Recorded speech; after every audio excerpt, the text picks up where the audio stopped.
2026 সালের জাতীয় সংসদ নির্বাচনের দিনেই একটি গুরুত্বপূর্ণ গণভোটেরও আয়োজন করা হবে। এই গণভোটের উদ্দেশ্য হল রাষ্ট্র সংস্কারে জনগণের সরাসরি সম্মতি নেওয়া। ভোটাররা হ্যাঁ ভোট দিলে রাষ্ট্র পরিচালনার কাঠামো, ক্ষমতার ভারসাম্য, নির্বাচন ব্যবস্থা এবং নাগরিক অধিকারের মতো কয়েকটি গুরুত্বপূর্ণ জায়গায় বড় ধরনের পরিবর্তন আসবে। আর না ভোট দিলে দেশের শাসন কাঠামো আগের মতোই থাকবে। বর্তমানে অন্তর্বর্তীকালীন সরকার জনগণকে হ্যাঁ ভোট দেওয়ার জন্য ব্যাপক প্রচার প্রচারণা চালাচ্ছে, কিন্তু এখনও দেশের অধিকাংশ মানুষ আসলে জানেই না আগামী গণভোটে হ্যাঁ ভোট দিলে কি হবে আর না ভোট দিলে কি হবে। হ্যাঁ বা না ভোটের পক্ষে বিপক্ষের বিষয় নিয়ে আজকের উন্মোচন টেলিভিশনের পর্দায় আপনাদের সাথে বিস্তারিত আলোচনা করব। সাথে আছি আমি নকুল সরকার। রাষ্ট্রের গুরুত্বপূর্ণ কোনো সিদ্ধান্ত গ্রহণে জনগণের সরাসরি মতামত জানানোর প্রক্রিয়াই হল গণভোট। বিশ্বজুড়ে যা রেফারেন্ডাম নামে পরিচিত। সাধারণ নির্বাচনে নাগরিকরা প্রতিনিধি নির্বাচন করে থাকেন, কিন্তু গণভোটে তারা সরাসরি কোনো নীতি বা প্রস্তাবের পক্ষে বিপক্ষে রায় দেন। সংসদ বা সরকারের পরিবর্তে চূড়ান্ত সিদ্ধান্ত নেওয়ার ক্ষমতা যখন জনগণের হাতে ন্যস্ত থাকে, তখনই তাকে সরাসরি গণতন্ত্রের প্রতিফলন বলা হয়। বর্তমানে বাংলাদেশ রাষ্ট্র সংস্কারের অংশ হিসেবে গণভোটের বিষয়টি আবারও আলোচনার কেন্দ্রবিন্দুতে উঠে এসেছে। গণভোটের একটি বড় অংশই হল নির্বাচন পরিচালনা এবং রাষ্ট্রীয় সাংবিধানিক প্রতিষ্ঠানের সংস্কারের পক্ষে। সে কারণে গণভোটের ব্যালটে হ্যাঁ ভোট দিয়ে যেসব বিষয়ে পরিবর্তন আসবে, সেগুলোর মধ্যে অন্যতম হল তত্ত্বাবধায়ক সরকার, নির্বাচন কমিশন এবং কর্ম কমিশন গঠনে সরকারি দল এবং বিরোধী দল একসাথে কাজ করবে। সরকারি দল নিজেদের ইচ্ছে মতো আইন সংশোধন করতে পারবে না। সেই সাথে সংবিধানের গুরুত্বপূর্ণ পরিবর্তনের ক্ষেত্রে গণভোটের বিধান চালু থাকবে। আওয়ামী লীগ যেমন সংসদের সংখ্যাগরিষ্ঠতার সুযোগ নিয়ে তত্ত্বাবধায়ক সরকার ব্যবস্থা বাতিল সহ বেশ কিছু জনগুরুত্বপূর্ণ বিষয়ে আইন পাশ করে নিয়েছিল।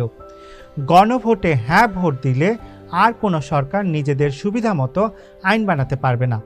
অন্ততপক্ষে আইন বানানোর ক্ষেত্রে জনগণের থেকে সরাসরি মতামত নিতে হবে। সংসদের ডেপুটি স্পিকার নির্বাচিত হবেন বিরোধী দল থেকে। গুরুত্বপূর্ণ সংসদীয় কমিটি সমূহের সভাপতিও বিরোধী দল থেকে নির্বাচিত হবেন। সবচেয়ে গুরুত্বপূর্ণ বিষয় হল, একটি দল যত মেয়াদে ক্ষমতায় থাকুক না কেন, কোনো দলের কোনো ব্যক্তি সর্বোচ্চ 10 বছরের বেশি প্রধানমন্ত্রী থাকতে পারবেন না। সেই সাথে ক্ষমতার ভারসাম্য প্রতিষ্ঠার জন্য পার্লামেন্টে একটি উচ্চকক্ষ গঠিত হবে। তার মানে একটি বিল আইনে পরিণত হতে হলে শুধু নিম্নকক্ষেই নয়, বরং উচ্চকক্ষেও তা একইভাবে পাশ হতে হবে। গণভোটে হ্যাঁ দিলে দেশের বিচার ব্যবস্থা সহ নাগরিকদের বেশ কিছু মৌলিক সুবিধা প্রাপ্তি সহজ হবে। দেশের বিচার ব্যবস্থা স্বাধীনভাবে কাজ করবে এবং সাধারণ জনগণ আবারও উপজেলা পর্যায়ে বিচার প্রাপ্তির সুবিধা পাবে। অনগ্রসর গোষ্ঠী হিসেবে সংসদে নারীর প্রতিনিধিত্ব পর্যায়ক্রমে বাড়বে। সেই সাথে নাগরিক মৌলিক অধিকারের সংখ্যা বাড়ানো হবে। উদাহরণ হিসেবে ইন্টারনেট সেবাকে একটি মৌলিক অধিকার হিসেবে স্বীকৃতি দেওয়া হবে, যাতে ভবিষ্যতে কোনো স্বৈরাচার সরকার ইন্টারনেট সেবা কখনো বন্ধ করতে না পারে। বর্তমানে প্রচলিত আইন অনুযায়ী রাষ্ট্রপতি যে কোনো দণ্ডপ্রাপ্ত আসামিকে নিজের ইচ্ছে মতো ক্ষমা করতে পারেন, কিন্তু গণভোটে হ্যাঁ জয়যুক্ত হলে ভুক্তভোগী পরিবারের অনুমতি ছাড়া রাষ্ট্রপতি অপরাধীকে ক্ষমা করতে পারবেন না। বাংলাদেশ বাঙালি অধ্যুষিত হলেও এদেশের পার্বত্য অঞ্চল সহ সারা দেশে আরও বেশ কিছু ভাষাভাষী জনগোষ্ঠী আছে। হ্যাঁ ভোটের মাধ্যমে রাষ্ট্রভাষা বাংলার মর্যাদার পাশাপাশি অন্যান্য জাতিগোষ্ঠীর ভাষাও সাংবিধানিক স্বীকৃতি আদায় হবে। তার মানে আপনি যদি চান ভবিষ্যতে কোনো একটি দল ক্ষমতা কুক্ষিগত না করুক, তাহলে গণভোটে হ্যাঁ ভোট দিতে হবে।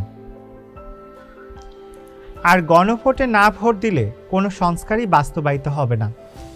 গণভোটের সাথে সম্পর্কিত আরেকটি গুরুত্বপূর্ণ বিষয় হল জুলাই সনদ।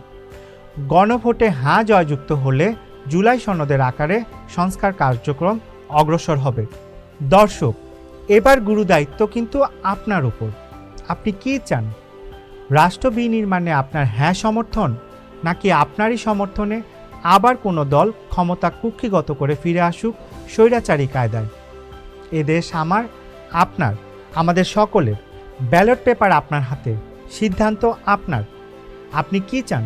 সংস্কারের ঝুঁকি নেবেন, নাকি চেনা পথেই স্বস্তি খুঁজবেন? গোলাপি ব্যালট আপনার উত্তরের অপেক্ষায়। বাংলাদেশ পুনর্গঠনে আপনার সমর্থন বিশেষ গুরুত্ব বহন করে, তাই গণভোটে আপনার রায় জানিয়ে দিন। ভালো থাকুক সুজলা সুফলা শস্য শ্যামলা আমাদের এই দেশ। শুভ বিদায়।